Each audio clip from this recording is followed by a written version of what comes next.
Ghost Bride. The journey from Da Nang to Hoi An in 1938 wasn't long, but under French colonial rule, the roads were muddy and winding along the Hoai River, so Tran Hu Kiet's old Citroën traction took nearly 4 hours. His wristwatch showed 6 o'clock in the evening, but the sky was already pitch black. A cold drizzle began to fall, and thick fog rose from the river, enveloping the moss-covered tiled roofs of the ancient town. Kiet gripped the steering wheel tightly, his heart filled with impatience. He hadn't made an appointment, but tonight he had to be at the house of Lu Dai Tuk, one of the wealthiest businessmen in Hoi An, his future father-in-law. Dai Tuk was a prestigious Chinese merchant, trading silk, gold, and silver with France and China. He had secretly sponsored Kiet's education and then recommended him for a position as a court clerk in the province. To repay this favor, Kiet had promised to marry his daughter, to Tu Mai, a beauty known as the Hoai River Queen. Tu Mai was not only beautiful, but also proud and jealous. She urged her father to buy a 2-story house by the river for them immediately, insisting they get married before August. Her maternal grandfather's death anniversary was the perfect occasion for Kiet to make his official introduction. The car drove past a deserted intersection, where a dilapidated wooden sign bore the faded inscription, Hoi An, See You Lao Cham. Kiet was slightly surprised. He had heard about the ancient landmarks around here, but it was raining heavily, and the wind howled through the crooked coconut trees like devilish hands. Suddenly, the car swerved into a dark courtyard in front of an old Chinese-style house with a curved tiled roof and flickering red lanterns. Kiet decided to take shelter from the rain. More than 10 minutes later, unable to bear the stuffy atmosphere in the car any longer, he ran into the shop. Inside, only a girl sat huddled at an old wooden table. There wasn't a single other customer. An old leather handbag lay at her feet. The flickering oil lamp cast a light on her pale face, her deep, hollow eyes, and her long, jet-black hair, wet and clinging to her porcelain-like skin. She wore a thin, light lilac silk blouse and black silk trousers, exuding a beauty that was both proud and alluring, unlike any girl from this riverside countryside. "Sir, what would you like to drink?" Her voice was soft, sweet as honey, yet chilling to the bone. Kiet was startled. The owner called from the kitchen, "She's my niece, waiting for a ride back to see you Lao. Just call her." The girl brought out a cup of hot coffee. Her delicate white hands lightly touched Kiet's. A chill ran down his spine, but at the same time, a strange, captivating scent, not perfume, but like incense from an ancient temple. "Drink this, to warm yourself up." The rain intensified. Kiet waited patiently for the rain to stop, then the owner of the shop appeared, her voice trembling. "She's halfway back to see you Lao, the motorbike taxis have stopped running. If you're going that way." The girl smiled sadly, "No, auntie, they're going to Hoi An." Kiet looked at her, his heart strangely stirred. "Let me take you home." The car sped through the pouring rain. The girl sat close beside him, her cold breath fanning the back of his neck. The scent grew stronger and stronger. "You're not from Hoi An, are you?" she asked softly, her voice like a breeze from an ancient tomb. "How do you know?" "Natives never get lost near the Japanese bridge and the Japanese bridge." They chatted. Her name was Huang Mai Lan. She smiled charmingly, her eyes sparkling under the flickering car headlights. When the car stopped in front of an old house by the road to see you Lao, a trellis of blood-red bougainvillea surrounding the fence, Mai Lan turned to him, whispering, "Would you like to stop now? I'm home alone." Kiet hesitated. It was raining heavily. He nodded. The large house was dark, with only a few red lanterns. Mai Lan led him inside, her hands icy cold but soft. She had prepared an unusual meal, grilled snakehead fish, sour soup, and rose liqueur. They ate and talked about their love, sweet words mixed with a lingering sadness.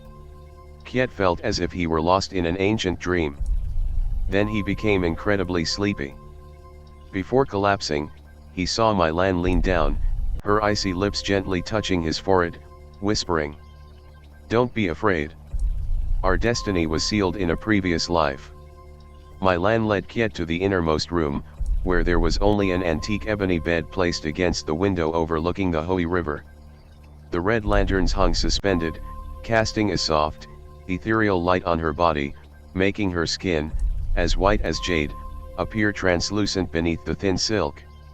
She gently pushed him to sit on the bed, her hands icy cold but soft as silk. "You're tired, let me serve you." She unbuttoned his traditional Vietnamese shirt, her icy lips lightly tracing his neck. Each kiss sent a bone-chilling cold through him, yet strangely, it ignited a fire within him. The strange, earthy scent emanating from her body grew stronger, mingling with the faint smell of the river and the decaying corpse, the scent of a body recently washed by the Hoai River. Kiet trembled as she removed her outer garment, revealing her perfectly naked body under the red light. Her breasts were full and round, her skin so pale it was almost bluish, like a corpse submerged in water, but her rosy nipples were hard with desire. Her waist was slender, her long, white legs slightly parted, concealing the moist secret place awaiting him. "Don't be afraid," my Lan whispered, her sweet voice mingling with the howling wind from the river. She pushed him onto his back, sat on top of him, her cold hands caressing his chest and stomach, then slowly said, "Our fate was sealed from the beginning. It was before." She bent down, her long, wet hair covering her face, her icy lips pressing against his. Her mouth was like an endless abyss, her tongue entwining, sucking Kiet's life force with a mixture of sweetness and greed. Kiet groaned, a mixture of pleasure and horror washing over him as she saw her body, sometimes clear, sometimes hazy, dissolving into mist. She lifted her head, her eyes glistening with tears of blood, and smiled eerily. "I died unjustly, pregnant with that old man's child, but my soul still craves a man. Now you've come, give me." My Lan thrust down, swallowing him whole. That place was as cold as ice in a river, yet it tightened, contracting as if sucking his soul. She was frantic, her body writhing, the sounds of flesh colliding echoing in the dark room, mingled with sobs and wild laughter. "You, again!" she screamed, her fingernails tearing at Kiet's back, leaving wounds that bled bright red. His blood dripped onto her body, and strangely, that place burned with heat, contracting wildly. "I belong to you, you belong to me, forever, even if you marry the old man's daughter, my soul will enter you." They clung to each other all night. My Lan, like a blood-sucking bat, stared at him with wide, bulging eyes and moaned. "Look at me, look closely. I am a ghost, your ghost," she whispered. "Sleep, my love, tomorrow I will wake up into my body, and we will never be separated." Kiet collapsed in her cold arms, his soul engulfed in terrifying desire and a tragic fate. The next morning, Kiet woke up in a panic. My Lan urged him to leave immediately because her mother was about to return. The car started normally. As he drove out onto the road, Kiet looked back, the old house with its bougainvillea trellis had vanished. Only desolate fields and thick fog remained. He rushed back to Hoi in a panic. As soon as he parked his car at Uncle Lou's house, a woman carrying a photo frame rushed out. Kiet clearly saw the face in the photo, it was my Lan, with a haunting smile. Where is my Lan?" Kiet stammered. The woman looked at him, tears streaming down her face. "She's my daughter. She died 3 years ago." Kiet felt like he'd been struck by lightning. Uncle Lou came out, frowning, "That crazy woman is causing trouble again. Your daughter committed suicide because my son abandoned her, not because my family did anything wrong." Little Mai ran out and pulled Kiet's hand. "Why are you paying attention to her? Go inside." But from then on, Kiet couldn't forget. He secretly went to the deserted cemetery near Cu Lao. In the drizzle, he found an old grave, the headstone inscribed with the name Hoang My Lan. The photo on the grave was exactly like the photo frame and the girl he had met. That night, in his rented room, Kiet woke up in the middle of the night. My Lan sat by the bed, her body translucent, her wet hair dripping with water from the Hoai River. "Are you afraid of me?" she cried, her tears red as blood. "They forced me to have an abortion, I died unjustly. My soul wandered until I met you. Our fate is a ghostly one.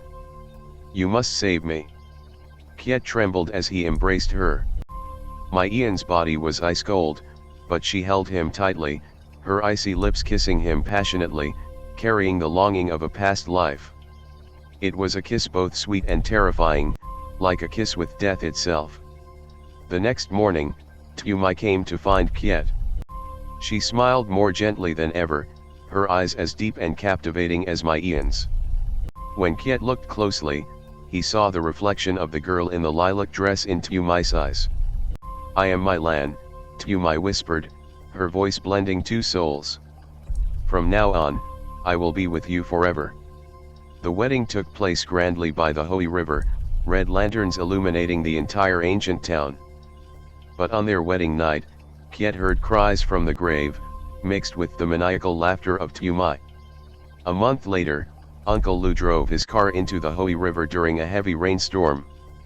Before dying, he muttered, a ghost has possessed me."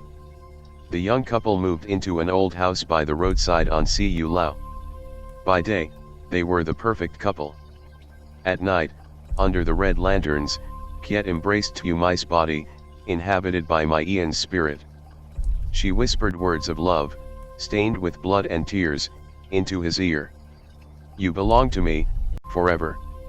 From then on, no one dared to pass that stretch of road at night. People said that, under the drizzling rain, sometimes a girl in a purple-flowered traditional dress would still be seen standing beside a trellis of vibrant red bougainvillea, waiting for her lover from a past life. And the man driving the old traction car, with his lifeless eyes, was forever bound in the ghostly embrace of their ill-fated love.